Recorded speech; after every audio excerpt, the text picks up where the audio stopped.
3장 이야기를 들어가 보면 3장 1절에서부터 11절까지의 내용은 바산 왕 옥과의 전투에서 승리한 이야기를 소개해 주고 있습니다.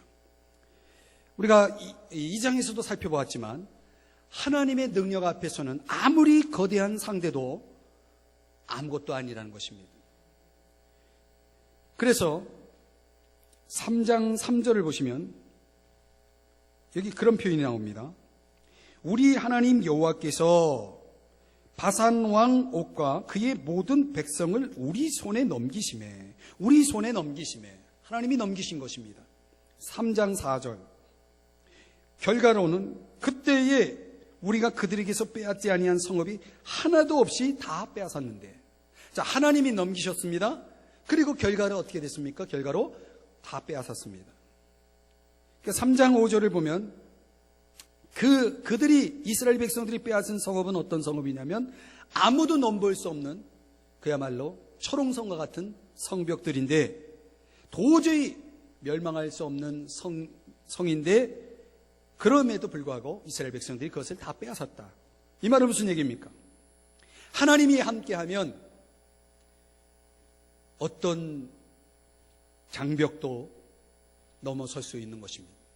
무너뜨릴 수 있는 것입니다. 순종은 이런 능력을 우리에게 가져다 준다는 것입니다. 기억할 것은요, 하나님이 그런 이스라엘 백성들의 승리를 내일의 전투에 활용하신다는 것입니다. 어떤 사람이 승리를 하느냐? 승리한 사람이 승리합니다. 이 사람은 자기가 한번 해서 무엇을 이룰 때에는 그 다음부터는 뭐가 생기냐면 자신감이 생깁니다. 근데 어떤 사람은 할 때마다 실패해요. 할 때마다 안 돼요. 그런 사람 의식에는 뭐가 자리 잡기 쉬우냐면 패배의식이라는 게 자리 잡기 쉽습니다. 그래서 나는 해도 안 되는구나 이렇게 생각하고 스스로 포기해버리는 경우가 많이 있습니다. 우리 주님께서 이스라엘 백성들에게 도저히 이길 수 없는 적을 만나서 그들과 싸워서 어떻게 했냐면 이겼습니다. 어떻게 이길 수 있었느냐? 하나님이 함께 하셔서 이겼습니다. 그러면 그 다음에 벌어지는 어떤 전투도 그 승리의 공식이 적용되는 것입니다. 야, 그때 우리가 이렇게 해서 이겼지. 그렇지. 그러면 우리는 앞으로 어떤 적을 만나도 우리는 그렇게 하나님이 말씀하신 대로만 우리가 하면 되는 거야. 이런 이제 깨달음을 얻게 된 것이죠. 자, 그래서 우리가 어떻게 보면 이스라엘 백성들이 하나님이 약속하신 것을 얻기 위해서 그냥 조용히 그들에게 주어졌으면 좋겠는데 하나님께서는 그들에게 약속한 땅을 그냥 옛다 하고 거저 던져주지 아니하고 어떻게 해서 얻게 하셨냐면 싸워서 얻게 하셨다는 것입니다. 그럼 우리는 이 싸움을 제가 다른 단어로 한번 바꿔보면 이 싸움은 시련이다 이렇게 말할 수 있습니다. 싸우는 자체가 힘든 것입니다. 그런데 그 힘든 시련이 종종 우리에게는 좋은 기회를 제공해 준다는 것입니다. 하나님은 저와 여러분이 어떻게 살기를 원하시냐면 한번 따라합시다. 신뢰하며 살기를 원하신다. 여러분 가만히 보면 일상생활을 굉장히 힘들어 하시는 분들이 있습니다. 힘들 뿐만 아니라 두렵다라고 생각하는 사람들이 많이 있습니다. 여러분은 어떻습니까? 여러분? 그런데 그런 일상생활의 부담을, 짐을 덜기 위해서 기도를 활용하는 사람은 또 많지 않다는 것입니다. 그렇게 힘들어하고 그렇게 두려워하고 그렇게 짐스럽게 생각하는 사람들이 그런 짐들을, 두려움을, 그 힘든 문제를 해결하기 위해서, 덜기 위해서 기도를 활용하고 살아가는 사람들은 또 그리 많지 않다는 것은 참으로 안타까운 일입니다. 오히려 그런 사람들의 이 관심은 뭐냐면 빨리 여기서 빠져나갔으면 좋겠다. 빨리 이 문제가 해결됐으면 좋겠다. 이렇게 생각을 하고서 산다는 것이죠. 사랑하는 성도 여러분, 오늘 우리가 기억할 것은 오늘의 고통은 오늘 하루에만 영향을 미치지 않는다는 것입니다. 오늘 우리의 삶의 승패는 오늘로써 끝나는 것이 아니라 그것이 내일의 삶에 영향을 준다는 것입니다. 그렇기 때문에 오늘은 내일을 위한 하나님의 훈련장입니다. 오늘을 내가 어떻게 보내느냐에 따라서, 오늘의 이 훈련을 내가 어떻게 감당하느냐에 따라서 내일의 삶이 결정난다는 거예요. 그러므로 저와 여러분이 정말 기도해야 할 것은 오늘 여러분이 할 수 있는 것들을 위해서 기도하기보다는 여러분이 해야 할 것을 감당할 수 있도록 기도하는 여러분이 되시기를 주의 이름으로 축복합니다. 자, 3장의 내용은 3장 1절부터 11절까지의 내용은 바산 왕 옥과의 싸움에서의 교훈을 통해서 이스라엘 백성들이 너희들이 앞으로 이렇게 살기만 한다면, 이렇게 너희들이 순종만 한다면 너희들에게는 승리가 기다리고 있을 거야. 승리가 주어질 거야. 이런 교훈을 이제 전해주고, 그리고 나서 3장 12절에서부터 22절까지는 땅의 분배에 대한 교훈, 그리고 23절에서부터 마지막 29절까지는 모세의 개인적인 그 일에 대해서 소개를 해주고 있습니다. 자, 우리 3장 12절에서부터 마지막 29절까지의 내용에 담겨진 교훈을 여러분들과 같이 함께 이 시간에 나눠보려고 합니다. 참 재밌는 묵상의 관점을 오늘 본문에서 볼 수가 있습니다. 첫 번째는요, 오늘 이 3장 12절 이하의 교훈에서 첫 번째로 우리에게 주는 교훈은, 한번 따라 하십시다. 하나님의 백성을 사랑하자. 누구를 사랑하자? 하나님의 백성이 누구예요? 옆 사람이에요. 한번 손을 꼭 잡으시고 우리 서로 사랑하십시다. 시작.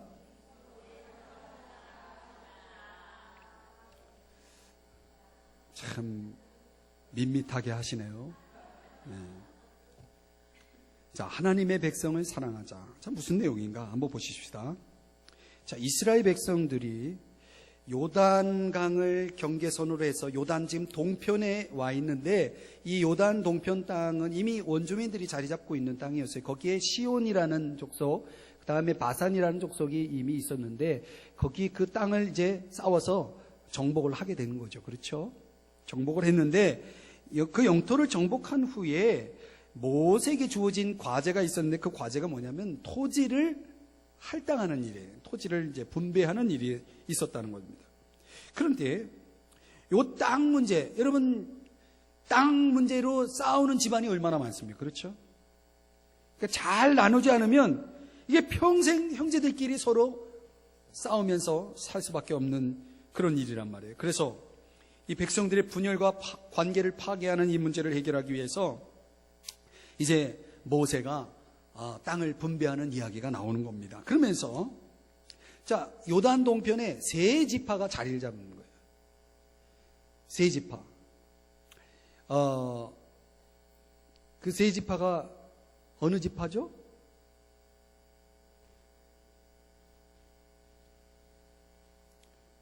몰라요? 르벤 지파, 그렇죠? 그 다음에 갓 지파, 그 다음에 므낫셋 2분의 1 지파, 이렇게 세 지파가 자리를 잡은 겁니다.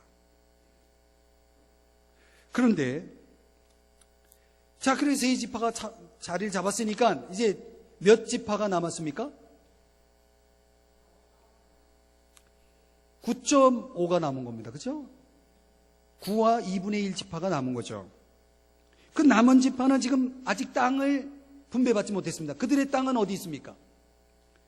요단강 서편 쪽에 이제 자리를 잡고 있는 거예요. 지금 한참 팔레스타인과 이스라엘 사람들이 지금 싸우고 있는 그 땅 말이죠.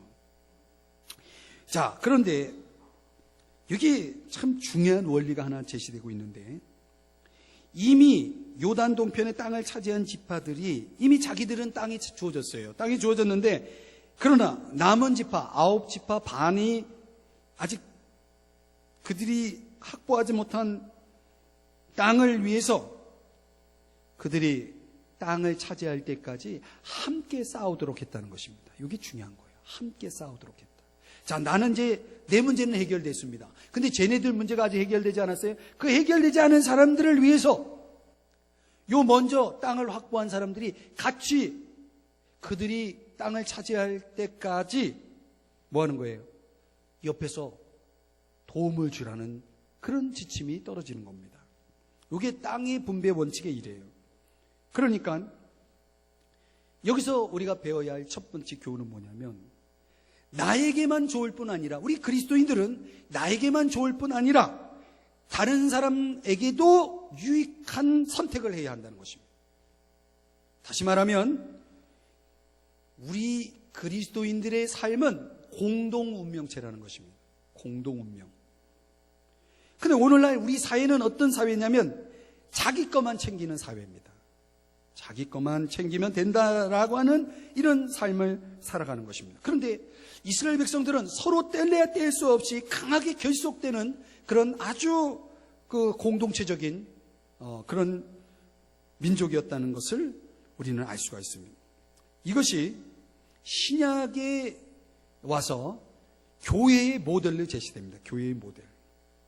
교회는 뗄래야 뗄 수 없는 그런 관계로 이루어진 공동체입니다. 그래서 이 공동 운명체입니다. 여기에는 독불 장군이 있을 수가 없습니다. 주님은 우리를 완전한 사람으로 만들지 않고 부족한 사람으로 만들었습니다. 그 부족한 사람들이 모여서 완전하게 살라라고 하셨습니다. 그래서 우리는 서로를 소중히 여기고 서로를 섬기면서 서로를 채워주면서 살라라고 그렇게 하신 것이 바로 교회입니다. 이 공동체가 굉장히 중요한 거예요. 근데 이 공동체 안에 안타깝게도 영적으로 고립되어 있는 사람들이 많아요. 그 사람들의 생각은 뭐냐면, 영적으로 고립된 사람들은 간섭받지 않기를 원하는 겁니다. 그런데 영적인 원리로는 고립은 곧 죽음을 의미합니다. 교회의 그 이미지를 성경은 몸으로 비유하고 있는데, 이 몸에 붙어있는 이 지체들은 하나로 이루어질 때만 살아갈 수가 있습니다. 존재할 수가 있습니다. 이 만약에 팔이 뼈가 부러졌단 말이에요. 귀찮단 말이에요. 그게 나가 살아 얘가. 그러면 이 팔은 어떻게 되는 겁니까? 얘는 죽는 거예요. 그러니까 얘는 붙어 있어야 사는 겁니다. 이게 굉장히 중요한 원리예요. 그런데 여러분이 우리가 영적으로 고립되지 않는 방법은 서로 서먹서먹하지 않게 해야 됩니다. 서먹서먹하지 않기 위해서는 어떻게 해야 되겠습니까?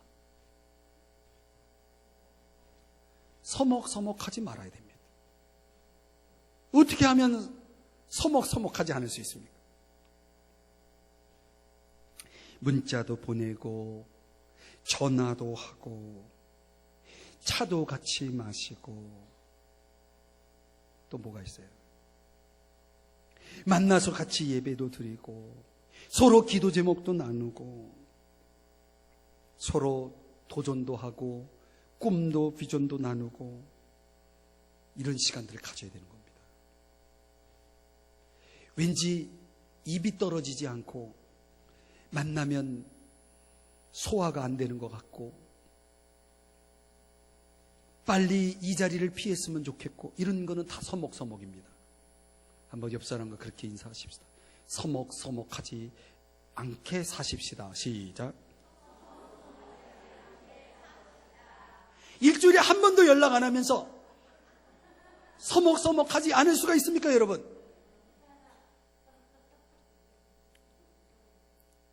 그렇게 문자를 보내도 목사에게 답장한 문자 한 번도 안 보내주시면서 서먹서먹하지 않을 수가 있습니까, 여러분?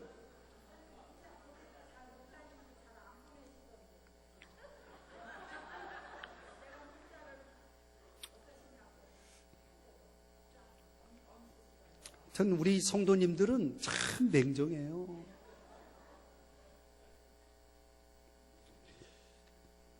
오늘 3장 20절에 보면 여호와께서 안식을 주시는 때까지 너희들은 같이 운명 공동체로 움직여라 이렇게 얘기하고 있습니다. 그러니까 나는 아무런 문제 없습니다. 나는 완벽합니다. 나는 너무 좋습니다. 그걸로 만족하지 말라는 것입니다. 공동체는 약한 지체들이 있습니다. 맨날 나만 알아주고 나만 챙겨주고 나만 도와주고 나만 섬겨주기를 바라는 그런 신앙인이 아니라 우리 모두는 다 내가 도와줘야 되고 내가 기도해줘야 되고 내가 섬겨줘야 될 사람이 있는 것입니다. 여러분의 삶이 아무리 바쁘고 분주해도 그런 여러분이 돌아보는 지체가 없는데 그는 마치 뭐냐면 요단 동편에 땅 차지했다고 너희들이 이제 너희들의 땅은 너희들이 알아서 하라. 그렇게 신앙생활하는 사람과 똑같은 겁니다.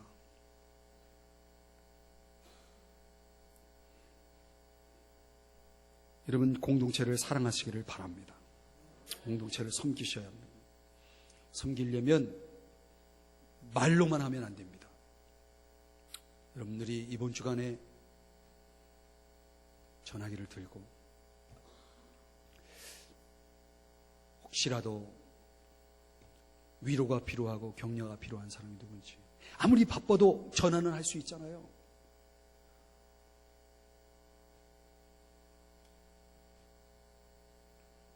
저는 여러분이 저한테 문자 답장 안 줘도 한 번도 그것 때문에 삐진 적이 없습니다. 그리고 저는 여러분이 답장을 보내든 안 보내든 상관없이 전 여러분을 사랑합니다. 진짜예요. 중요한 거는 그런데 다른 성도님들은 그렇게 생각 안 합니다. 나에게 문자 안 주고 답장 안 주고 전화 안 주고 그러면 그분들은 다 삐지는 분들입니다. 그분들은 서먹서먹하다라고 생각되는 분들입니다. 그런 분들을 생각할 줄 아는 사람이 성숙한 사람이고 은혜 받은 사람이고 변화된 사람이고 스데반처럼 사는 사람들입니다. 나밖에 모르는 그런 신앙인이 아니라 다른 사람들을 생각하고 사랑하고 구체적으로 그들을 위해서 생각하고 섬길 수 있는 그런 사람, 그런 신앙인이 되라고 오늘 성경이 구약이지만 신명기이지만 여기서도 우리에게 그런 교훈을 던져주고 있는 거예요. 안식을 얻을 때까지는 같이 운명을 같이 하라. 이 말은 무슨 얘기냐면 천국 갈 때까지 운명을 같이 하라는 것입니다. 그래야 영원한 친구로 천국에서 보낼 때 거기서 서먹서먹하지 않을 수가 있습니다. 두 번째, 한번 따라 하십시다.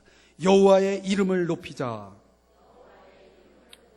자, 오늘 3장 23절 24절에 보시면 그때에라는 단어가 나옵니다. 이 그때라는 뜻은 언제냐면 군대가 이제 이스라엘 백성들이 이제 땅을 차지한 세 지파가 같이 합류해서 그 군대를 이루어서 이제 떠나려고 하는 그런 모습을 볼 때에 그때를 얘기하는 겁니다. 그리고 그때의 모세의 마음이 너무너무 감사했다는 것입니다. 사람들이 부모가 자식이 하나가 돼가지고 뭔가 어떤 일들을 이루어가는 모습을 보면서 참 감사하지 않습니까? 모세의 마음이 하나님의 백성들이 하나가 돼가지고 이제 저 남은 9지파 반이 땅을 차지하기 위해서 이제 전쟁터로 가는데 그때 함께 한마음 돼서 움직이는 모습을 보면서 너무너무 감사했다는 것입니다. 그 감사하면서 뭘 하냐면 하나님의 위대하심을 유일하심을 찬양하고 있는 모습을 보게 됩니다. 여러분 비교해보면 지금 이 신명기에 나타난 이스라엘 백성들 이전의 그 조상들은 적들을 지나치게 높임으로 두려움에 온몸이 마비되었다면 지금 이 자손들은 하나님을 높임으로 아주 담대해 있는 것을 볼 수가 있습니다. 여러분, 우리가 살아가면서 누구를 높이느냐에 따라서 우리 인생이 이렇게 달라지는 것입니다. 적을 높이면 우리는 초라해지는 것입니다. 두려워지는 것입니다. 마비되는 것입니다. 그런데 하나님을 높이면 더 이상 두려울 것이 없는 사람이 되는 것입니다. 어떤 신이 능히 주께서 행하신 일같이 행할 수 있으리까? 이렇게 지금 그들이 모세가 뭐하고 있습니까? 하나님의 이름을 높이고 있는 것입니다. 하나님은 이 세상의 어떤 신과 비교해 볼 때 비교가 되지 않는 유일하신 분이고 가장 높으신 분이고 가장 위대하신 분이라는 사실을 지금 모세가 지금 이야기하고 있는 것입니다. 이건 뭘 이야기하는 거냐면 하나님은 어떤 우상도 어떤 신도 용납할 수 없다는 것입니다. 헛되고 위험스럽고 가증하고 무력하고. 제가 좀 오래됐지만 92년도에 인도에 단기 선교를 딱 갔는데 이제 집집마다 돌아다니면서 예수를 이제 전하는 일을 했습니다. 근데 어떤 집에 가니까 인도에는 집에 가면은 집마다 신들이 얼마나 많은지 모릅니다. 그 신들을 그린 이 그림, 액자를 다 방마다 걸어놨습니다. 그런데 제가 어느 집에 딱 들어가가지고 성령께서 제 마음에 큰 감동을 주셨습니다. 그래서 제가 그분에게 복음을 딱 전했는데 그 성령이 역사하셨는지 그분이 예수님을 영접했습니다. 인도 사람들은 예수 믿냐고 그러면 믿는데요. 근데 그 사람이 말하는 믿음은 모든 신들을 다 믿기 때문에 그 중에 한 분 신 예수도 믿는다는 거예요. 그러니까 그거는 믿는 게 아닙니다. 성경적으로 믿는 게 아니에요. 유일하신 하나님이 하나님의 아들이신 예수님을 믿는 그 믿음이 아닌 거예요. 그러니까 복음을 전해야 됩니다. 예수님이 이런 분이십니다. 예수님이 십자가에 죽으셨습니다. 예수님 3일 만에 부활하셨습니다. 예수님은 우리의 인생의 주인이십니다. 우리의 구주이십니다. 구원자이십니다. 이렇게 하면서 착 전했어요. 그분이 무슨 마음이 들었는지 마음을 열고 예수님을 영접하겠대. 그래서 예수님 영접했습니다. 그래서 제가 예수님 영접하자마자 집안을 딱 둘러보니까 신들이 쫙쫙쫙쫙 붙어 있는 거예요. 그래서 제가 거기서 어디서 그런 담대함이 나왔는지 모릅니다. 저는 되게 내성적이고 소심한 사람인데 어디서 나온 담대함인지 모르지만 그분한테 이 액자를 다 갖다 버리십시오. 딱 그랬어요. 제가. 그랬더니 그분이 안 버려요. 그럼 제가 기회를 드리겠습니다. 며칠 있다 다시 오겠습니다. 그분이 갖다 버렸어요. 결국. 예수 믿는 사람들은요, 다른 신을 버려야 되는 겁니다. 나 외에는 다른 신을 내게 있게 말지니라. 분명히 십계명에서 제1계명에서 말씀하고 있는 것입니다. 다른 신들이 있는 사람들은 하나님을 믿는 사람들이 아닙니다. 오늘날 절에 가가지고 뭐 우상 단지를 어떻게 하고, 이거는 아주 어리석은 짓입니다. 그 눈에 보이는 우상은 우상도 아닙니다. 사실 인간의 이 마음속에 있는 우상은 얼마나 지저분하고 악한 우상들이 많은지 모릅니다. 보이지 않는 우상, 우리 마음속에 있는 이 우상이 깨지지 않으면 하나님은 높임을 받으실 수 없는 것입니다. 하나님만이 높아지는 이 삶은 하나님만이 경배를 받으셔야 되는 삶입니다. 그러면 하나님만을 높이는 사람은 어떤 사람이냐? 하나님만이 자신의 필요를 채울 수 있는 분으로 믿는 사람들입니다.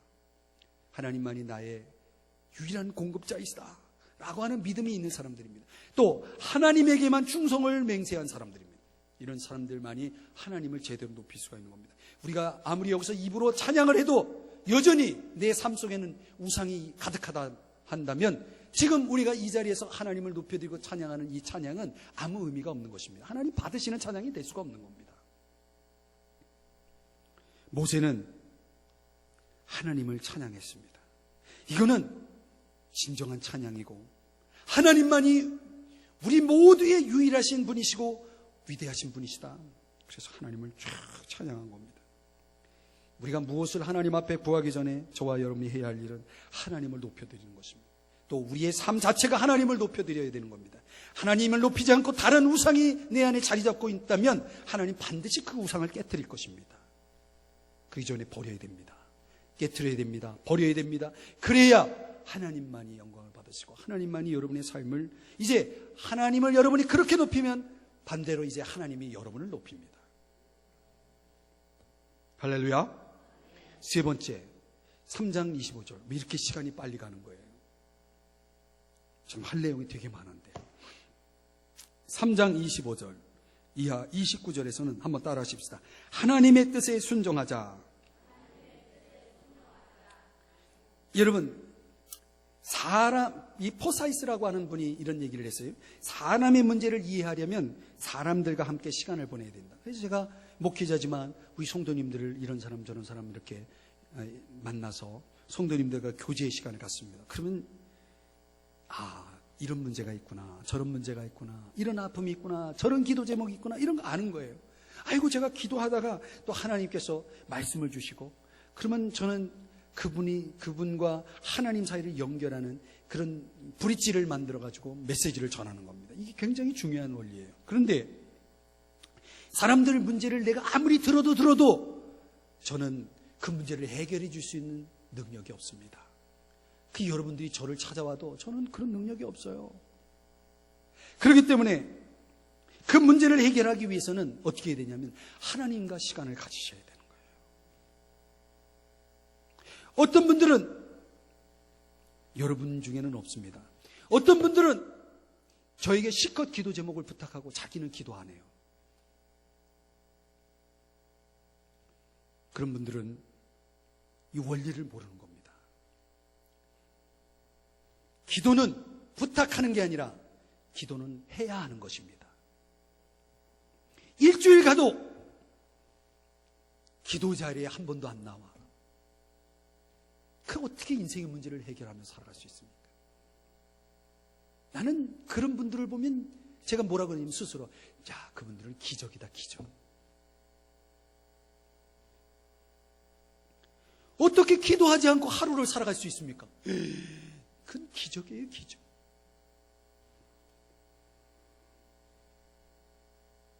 모세는 이제 하나님의 백성을 위해서 매일매일 기도했습니다. 저도 여러분을 위해서 매일매일 기도합니다. 그런데 이번에는 모세가 자기 자신을 위해 기도합니다. 이거 잘 들어보세요. 제가 없다고 해주세요. 모세가 항상 백성을 위해서 기도하더니 지금은 이제 자신을 위해서 기도하는데, 자신을 위해서 기도하면서 뭐라고 얘기냐면, 하나님, 이제 이스라엘 백성들과 함께 제가 저 가나안 땅, 약속의 땅에 들어가가지고 이제 백성들이 새로운 땅에서 어떻게 사는지를 지금 제가 보고 싶습니다. 이렇게 딱 기도를 하는 거예요. 그런데 3장 26절입니다. 3장 26절을 보면 하나님이 뭐라고 응답을 주셨냐면 이렇게 응답을 주셨습니다. 그만해. 이게 무슨 말이에요? 구하지 말라는 겁니다. 무슨 얘기냐면 모세가 하나님 앞에 구한 그 기도는 하나님이 원하시는 게 아니에요. 어떤 때는요, 하나님이 제가 기도하는데 하나님 별로 안 기뻐하신다는 느낌이 드는 기도가 있어요. 그래서 전 철저하게 말씀 중심의 기도를 합니다. 근데 제가 임의대로 기도하지 않습니다. 그리고 성도님들이 기도 제목을 부탁해도 제가 그 기도를 조금 변형해서 기도합니다. 성경에 입각해서. 그러니까 안심하세요. 기도 제목 부탁해도 됩니다. 자, 그런데 오늘 모세가 기도하니까 하나님 뭐라 그러냐면 그만해. 그러니까 여기에 하나님의 놀라운 교훈이 들어있습니다. 이걸 오늘 여러분들에게 지금 마지막으로 전해드리려고 그래요. 그러면 궁금해지는 거예요. 성경에 이런 응답도 있구나. 그만해. 구하지 마. 그럼 이건 뭐예요? 응답을 안 해주셨다는 얘기 아닙니까? 아니에요. 이거 응답이에요. 왜 응답이냐? 4가지 차원에서 하나님께서 응답을 주신 거예요. 자, 오늘 5분 정도 더 길어질 겁니다. 이해하시죠? 화내지 마세요. 자, 우리는 어떤 기도를 하나님 앞에 드리면 뭐라고 생각하냐면 이건 반드시 들어주셔야 될 기도라고 생각합니다. 그렇죠. 그리고 하나님이 안 들어주셔요. 그러면 여러분 어떻습니까? 삐지죠. 모세가 하나님 앞에 기도했는데 야 그만해 됐어. 이거는 모세가 그 기도대로 안 되는 것이 모세에게 있어서는 최선입니다. 두 번째는 백성을 위해서도 좋은 것입니다. 세 번째는 여호수아에게도 좋은 것입니다. 네 번째는 하나님이 기뻐하시는 겁니다. 이 네 가지 차원에서 모세는 응답을 받은 겁니다. 첫 번째, 왜 모세에게 최선이냐? 모세는 가나안 땅에 들어가고 싶어 했습니다. 가나안 땅에 들어가면 뭐가 기다리고 있습니까? 전쟁이 기다리고 있습니다. 전쟁만 기다립니까? 이제 백성들과 계속해서 시간을 보내야 되잖아요. 그런데 하나님이 보실 때에는 모세가 가나안 땅에 들어가는 것보다 하나님은 전체를 보시는 거예요. 우리는 그 앞에만 보지만 하나님은 전체를 보세요. 하나님이 가만히 보니까 모세의 최선은 가나안 땅에 들어가는 게 아니라 하늘나라에 들어가는 거예요. 이게 왜 이렇게 움직이죠? 모세의 최선은 뭐라고요? 가나안 땅에 들어가서 전쟁하고 백성들과 지지고 볶는 그런 게 아니라 모세를 사랑하시는 하나님은 어떤 계획을 갖고 있냐면 야 너는 그냥 나와 같이 있자. 그래서 하늘나라로 데려가는 겁니다. 그 실제로 모세가 하늘나라로 들어가게 됩니다. 제가 한번 묻겠습니다, 여러분. 하나님이 여러분을 지금 당장 데려가시는 것과 이건 가정입니다. 하나님이 여러분을 당장 지금 데려가시는 것과 여러분이 이 땅에서 오래오래 사시는 것과 어떤 게 더 좋은 겁니까?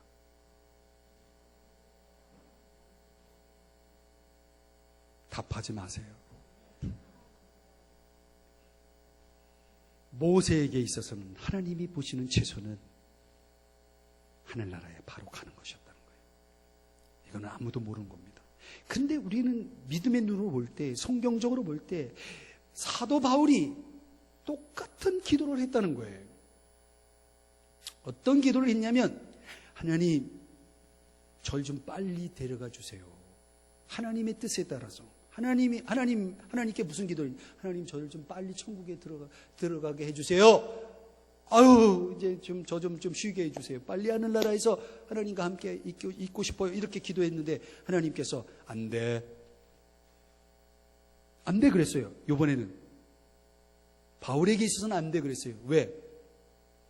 모세가 사도 바울이 남아있는 게 최선이에요. 사도 바울이 남아있어야 지금 교회가 지금 제대로 돼. 이 교회를 위해서 지금 또 사도 바울을 위해서 사도 바울의 사명을 위해서 하나님이 바울을 그냥 두기로 생각을 하십니다. 그래서 사망의 사형 선고와 같은 그런 일들을 많이 겪었는데도 불구하고 사도 바울이 죽지 않고 계속해서 사역을 감당했단 말이에요. 그리고 하나님의 때에 부름을 받습니다. 그러니까 여러분 이걸 알아야 돼요. 하나님의 계획은 항상 최선입니다.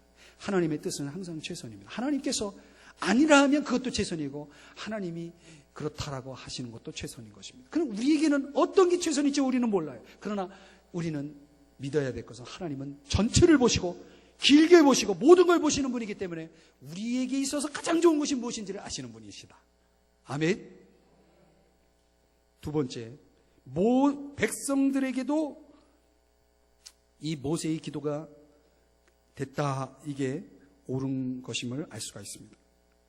하나님께서 한번 생각을 해보세요. 백성들의 입장에서 보면 모세가 가나안 땅에 같이 가는 게 좋을까요? 안 가는 게 좋을까요?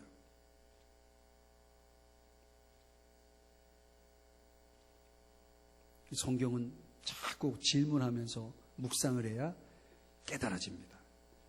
백성들은 뭘 원했을 것 같아요? 모세가 함께 하기를 원했을까요? 그렇지 않기를 원했을까요? 함께 하기를 원했을 겁니다. 그런데 하나님이 모세를 데려간 거예요. 데려갔다는 건 모세가 죽었다는 얘기입니다. 그러면 모세의 죽음에 대해서 백성들은 어떻게 생각했냐면 한 달 동안 애도를 했어요. 눈물을 흘리면서. 그만큼 모세는 영향력 있는 사람이에요. 그 영향력 있는 사람의 빈자리가 얼마나 컸겠어요. 그런데 그를 데려감으로 인해서 백성들에게 있어서는 어떤 중요한 메시지가 전달됐다는 것입니다. 그거는 왜 하나님은 모세를 데려가지 않았는지에 대한 이유를 성경은 밝히고 있습니다. 왜 모세를 데려갔는지에 대한 이유를 성경은 밝히고 있습니다. 뭐냐면 너희 때문에 하나님이 내게 진노하셨다는 그런 표현을 했습니다. 모세가. 무슨 얘기냐면 모세가 백성들이 자꾸 속썩이니까 하나님이 말씀대로 순종하지 않고 반석을 팍팍 2번 쳤단 말이에요. 반석을 가리켜서 물을 내라고 그랬더니 그걸 그렇게 안 했어요. 불순종했어요. 모세가 백성들이 속속이니까 하나님께 불순종해서 죄를 지었어요. 근데 그 사건을 하나님은 계속 기억을 하고 있었다는 거예요. 그 모세의 죽음은 곧 무엇을 의미하냐면 하나님이 모세에 대한 불순종의 심판이었다는 것입니다.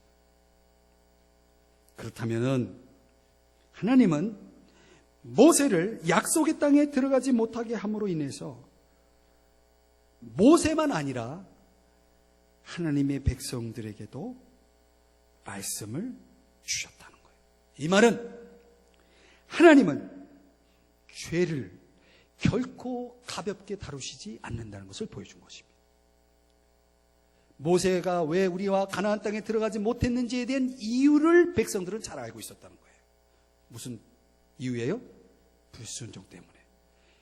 불순종은 이렇게 큰 결과를 가져오는구나. 백성들에게 그런 메시지를 던져준 것이에요. 모세도 또한 그것을 알았어요. 뿐만 아니라 더 이상 이제 모세는 이스라엘 백성들에게 있어서 우상과 같은 존재가 아니라는 것을 보여줍니다. 그래서 여러분 아십니까? 모세의 무덤이 어디 있는지 아무도 몰라요. 하나님만이 아세요. 왜? 모세의 영향력으로 볼 때 고대 세계에는 분명히 조상 숭배를 하게 돼 있었습니다. 우리나라에도 조상 숭배가 있지 않습니까? 모세의 무덤을 만약에 사람들이 알았다면 그 무덤은 성지화가 되고 많은 사람들은 모세의 무덤을 찾아와서 숭배하고 경배했을 것입니다. 그러나 하나님은 그걸 딱 제거하신 거예요. 그러나 하나님은 감쪽같이 모세를 데리고 가신 것입니다.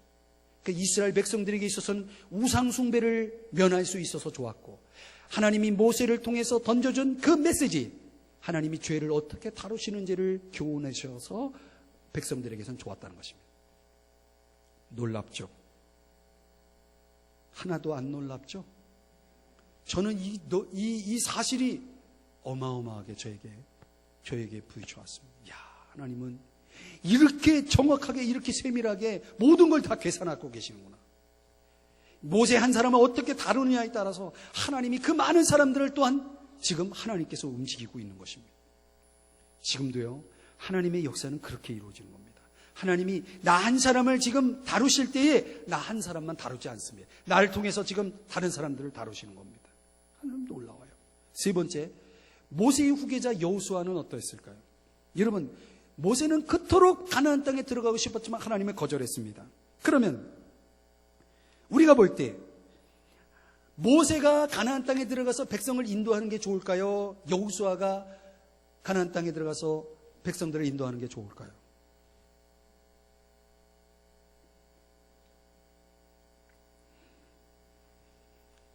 누가 인도해도 똑같은 겁니다. 답을 말씀드리면 모세가 인도할 것이냐 여호수아가 인도할 것이냐는 두 사람 다 똑같다는 것입니다. 우린 거기에 함정에 빠지면 안 돼요. 여러분, 내가 열심히 봉사하다가 내가 없으면 뭐가 어떻게 되는 거 아닐까? 천만의 말씀이에요. 하나님은 누굴 통해서도 하나님의 일을 하십니다. 그렇기 때문에 하나님은 모세가 할 일과 여호수아가 할 일을 정해놓으신 거예요. 모세, 너는 광야를 인도하는 일만 해. 이제 여호수아, 너는 가나안 땅에 들어가서 백성들을 인도해. 이건 하나님이 정하신 거예요. 하나님이 역할을 맡겼을 뿐이지 모세가 한 일이 중요한 일이냐 여호수아가 한 일이 중요한 일이냐, 이거는 하나님에게 있어서 그런 구분은 없는 것입니다. 둘 다 중요한 일입니다. 그러나 모세에게는 이 일을 맡겼고 여호수아에게는 이 일을 맡긴 것입니다. 그럼 오늘 우리가 살아가면서 하나님께서 모세를 다루시고 또 모세를 대신해서 이제 여호수아를 세울 때에는 이제 하나님은 여호수아를 통해서만 할 수 있는 일들을 그에게 또 맡기시는 겁니다. 하나님이 저와 여러분을 그렇게 다루십니다. 이제 우리는 언젠가는 또 내가 서 있는 자리에서 내가 물러날 때가 올 겁니다. 목회자도 은퇴할 때가 옵니다. 그럼 여러분, 그러면 교회가 문제가 생깁니까? 천만의 말씀이에요. 교회는 어느 개인의 교회가 아닙니다. 어느 한 사람에 의해서 움직이는 교회가 아닙니다. 교회는 하나님이 다루시는 교회고 하나님의 교회입니다. 그럼 하나님의 교회는 하나님 방법으로 움직이시는 겁니다. 그래서 하나님이 야, 너 이번엔 네가 이거 해. 그러면 하는 겁니다. 그 다음 너가 해. 그러면 하는 겁니다. 이건 아무도 여기에 대해서 자기를 주장할 수 없는 겁니다. 이런 원리를 알고 우리가 주님 앞에 섬기고 주님께서 맡기시면 감사함으로. 왜냐하면 이 때가 지나가면 없는 거예요. 없는 거예요. 그래서 제가 하나님 아직도 저는 목회할 시간이 많이 남아 있습니다. 천만의 말씀이에요. 그렇게 생각하면 안 돼요. 제가 오전에도 말씀드렸죠. 오늘은 항상 종말이다. 이렇게 생각하셔야 됩니다. 오늘 최선을 다하지 않는 신앙은 내일도 없는 겁니다. 하셔야 돼요. 신앙은 항상 현재형이어야 됩니다. 현재형. 현재형. 한번 따라 하십시다. 신앙은 현재형이다. 네. 지금 나중된 사람이 먼저 되고 먼저 된 사람이 나중되는 건 난 좀 교회에서 참 놀라워요. 옛날에 열심히 했던 사람이 지금은 놀아. 안 해. 그리고 지금 이제 또 새로운 사람이 막 열심히 또 해. 참 신기해요. 어쩌면 성경대로 이렇게 교회가 돌아갈까? 기회가 있을 때 하나님이 생명 주시고 건강 주시고 시간 주실 때 열심히 해야 됩니다. 마지막으로 보면요. 하나님을 기쁘시게 하는 일이었다. 참 여기에 제가 다시 한번 깊이 깨닫게 되는 것은 모세는요. 평생에 걸쳐서 그는 자기를 뭐라고 고백하냐면 나는 주의 종입니다. 이렇게 고백했습니다. 나는 주의 종입니다. 그러면 하나님은 어떤 분이세요? 주인이시죠. 그럼 주인과 종 사이에서 종은 주인에게 뭐 해야 됩니까? 어떻게 해야 됩니까? 순종해야 됩니다.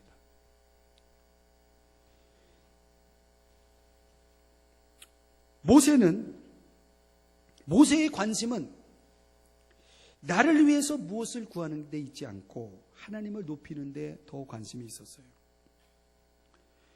종은 항상 주인의 뜻을 따르는 일 외에는 다른 관심사가 있어서는 안 됩니다. 그래서 나의 생애가 어디에서 언제 끝날 것인지의 결정은 종의 관심사가 되어서는 안 돼요. 하나님이 나를 오늘까지 살게 하실지 내일까지 살게 하실지 또 하나님이 나를 오늘 어디에 쓰실지 내일은 어디에 쓰실지 이거는 주인이 결정할 일이라는 것입니다. 분명한 것은 하나님은 한 번도 실수하지 않는다는 거예요. 그럼 모세가 마지막에 때를 써봐요. 안 돼요 하나님 저를 가나안 땅에 보내주세요. 계속해서 때를 썼다고 생각해 보세요. 그래서 가나안 땅에 들어갔어요. 그럼 과연 그것을 하나님이 좋아하셨을까? 하나님이 기뻐하셨을까? 아닙니다. 그 마지막 순간에 모세는 하나님께 순종했다는 게 이게 중요한 겁니다. 그래서 그 순종을 통해서 어떻게 했습니까? 하나님을 기쁘시게 한 겁니다. 여러분, 우리는 어제도 순종이고 오늘도 순종이고 내일도 순종이어야 합니다. 그런데 어제도 순종했습니다. 오늘도 순종했습니다. 근데 내일 내가 순종하지 않을 수 있습니다. 그러면 내일이 만약 마지막이라면 내 인생은 불명예스러운 인생이 되는 겁니다. 오늘 우리가 오전에 스데반을 살펴봤죠. 이 스데반 마지막 그 죽음의 순간까지 하나님의 뜻에 순종했다는 걸 보십시오. 이런 성경의 사람들 하나님이 위대하게 놀랍게 쓰신 사람들의 공통점은 뭐냐면 그 숨이 넘어가는 그 마지막 순간까지도 하나님 앞에 순종함으로 자신을 드렸다는 것입니다. 이게 참 중요해요. 그래서 웰비잉도 중요하지만 웰다잉도 중요하다는 겁니다. 내가 어떻게 죽음을 맞이할 것이냐. 내 인생의 마지막은 내 인생의 최고의 절정일 때 주님이 나를 데려가셔야지 내 인생이 초라하고 내 삶이 초라할 때 주님이 나를 데려가신다면 여러분 그건 아닐 것입니다. 그래서 결론을 내리면 우리는 살아가면서 하나님 앞에 이런저런 기도 제목을 가지고 살아갑니다. 하나님, 이렇게 해주세요. 저렇게 해주세요. 건강하게 해주세요. 뭐 어떻게 해주세요. 좋은 직업 주세요. 좋은 일터 주세요. 이렇게 기도를 하는데 제가 성경을 놓고 깨달은 바는 뭐냐면 우리가 구하는 그 많은 것들은 어떻게 보면 하나님이 관심을 갖고 있는 것과 좀 거리가 있는 기도들이 많다는 것입니다. 다시 말하면 주인이신 하나님이 결정해야 될 것들을 우리가 미리 결정해놓고 걱정하고 염려하고 그리고 그것을 가지고 기도할 때가 많다는 것입니다. 그래서 영어로 말하면 lordship이라는 단어가 나오는데 이건 주재권이라는 단어 뜻입니다. 이게 뭐냐면 하나님이 주인 되심을, 하나님의 그 주인 되심을 내 삶 속에 인정하는 기도는 어떤 기도냐면 맡기는 기도입니다. 맡기는 기도. 이 맡기는 기도를 할 때 그 기도의 결론은 이런 기도여야 합니다. 주님, 저에게는 이렇게 해주세요, 저렇게 해주세요가 저의 기도가 아니고 주님, 저에게는 더 많은 은혜가 필요합니다. 한번 따라하십시다. 더 많은 은혜가 필요합니다. 우리는요, 무엇이 이루어짐으로 살아가는 인생이 아니라 더 많은 은혜로 살아가는 삶이 되기를 바랍니다. 한 광고 문구에 이런 문구가 있다고 합니다. 인생 길도 참 조심할 길입니다. 생각해 볼 문구입니다. 최선은 우리가 하지만 조심해서 가야 할 우리 인생길에 그 주권은 하나님께 있다는 사실을 기억하시기 바랍니다. 기도하겠습니다.